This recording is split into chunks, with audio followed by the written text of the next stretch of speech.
Gemma, the main character, works as a teacher at an elementary school. After class, as she walks to her car, she is approached by a passerby who asks her about her housing situation and advises her to hurry up due to rising prices. Noticing a student near a tree, Gemma walks over to her and sees dead chicks on the ground that have been thrown out by a cuckoo bird. The girl is upset, but her teacher, Gemma, explains to her that these are the laws of nature. As the child runs away, Tom, Gemma's boyfriend who works as a gardener, descends from the tree. He buries the chicks and puts his tools in the car. The couple then drives to a real estate agency.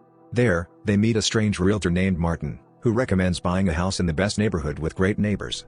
Martin suggests going there to check it out. Although Tom is hesitant, the realtor convinces them to take a look at the house. Following his car for a while, they enter a neighborhood filled with identical pale green cottages, where not a single person is visible. The realtor invites them into house number 9, which he calls ideal. He shows them both floors and then suggests going out to the garden. After inspecting the backyard, Tom remarks that the house is not for everyone and that the surroundings are empty. Gemma then asks the realtor when the neighbors will move in, but discovers that he has disappeared along with his car. Slamming the door, Tom and Gemma drive away, but after a while they find themselves back at the house, the door of which is inexplicably open. Driving further down the streets, they approach the cottage from the other side, and Tom decides to take the wheel himself, while the offended Gemma gives him the driver's seat. As they drive around the neighborhood in circles, the girl discovers that there is no cell phone reception. Annoyed, Tom smokes right in the car. Until late in the evening, the lovers roam the area, going crazy from the identical streets and houses and finding no way out of the maze, until they run out of gas. When they once again find themselves at the cottage with the welcoming open door and the lights on, Gemma tries to call out to someone, but only hears an echo in response. Night falls, so they go into the house, where they open a bottle of champagne and eat the strawberries they find in the refrigerator. Then they go to bed, but because of the unusual silence, they toss and turn for a long time and cannot fall asleep. In the morning, Tom climbs onto the roof and surveys the surroundings, but all he can see are rows of identical houses. Then he suggests that Jimmy orient themselves by the sun and move through the yards, climbing over fences to reach the edge of the neighborhood. They walk all day, and by evening they are exhausted and find themselves in the backyard of a house with lights on in the windows. Relieved, they go inside, but once again find themselves in cottage number 9. Running out into the street, Gemma sees a box that contains food and supplies. While the girl runs off in search of the messenger, the angry Tom goes back inside, dumps everything out of the box, rips it up, and starts a fire. On the street, the guy tells Gemma that he is trying to send a distress signal this way. Sitting on the curb in front of the burning building and watching the fire, they fall asleep. And in the morning they see another box, inside which lies a little boy. The box says raise the child and you'll be released. And their cottage is once again intact. A little later, we see the inscription help on the roof of their house. And a child of about 8 years old stands by the bed of the waking Tom and Gemma. This is a strange boy. He has an adult voice, he copies their movements and repeats their conversations. They look at the child with hatred and disgust, and he demands to be measured. And it turns out that only 98 days have passed since his appearance. The boy runs around the house barking like a dog, and when he calls Gemma mom, she says that she is not his mother and that she does not know who his mother is. Suddenly, the child starts screaming loudly and only stops when he is given a plate of food. After breakfast, Tom throws the trash into the box and takes it out of the house to the street, and then sits down in a chair near the house and watches it. Gemma sits down next to him, although she thinks that their sitting is pointless, because they will not wait for anyone anyway. The boy watches their every move intently, which gets on their nerves. And Gemma goes into the house for coffee. After finishing his cigarette, Tom throws the cigarette butt at the child, but it flies onto the lawn, pushing the grass aside. Seeing a layer of sand, the guy grabs a pickaxe and tries to dig it up, but instead of soil, he finds a strange coating. Then he takes a shovel out of the car and starts digging a hole with Gemma. Meanwhile, the box disappears without a trace. Under the watchful eye of the boy, Tom digs all day, and in the evening tells Gemma that he wants to find the bottom.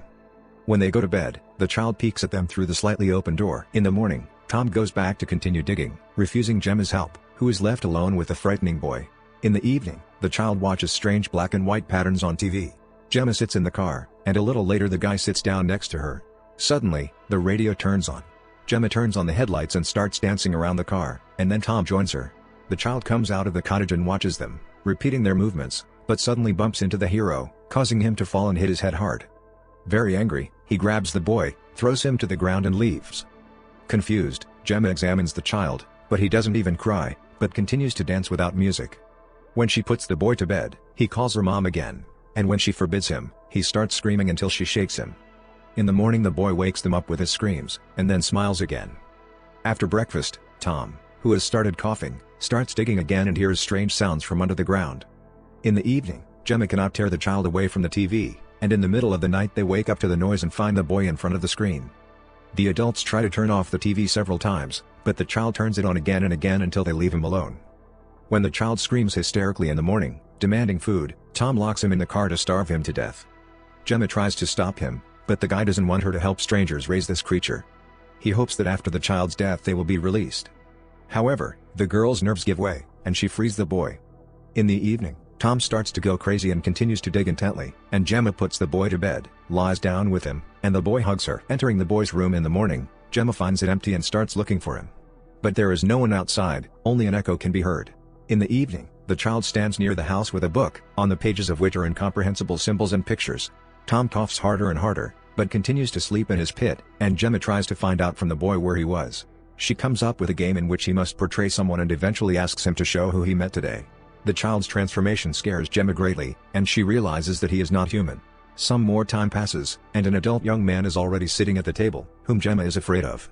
Sick Tom is upstairs in the bedroom, the door of which he props up with a chair.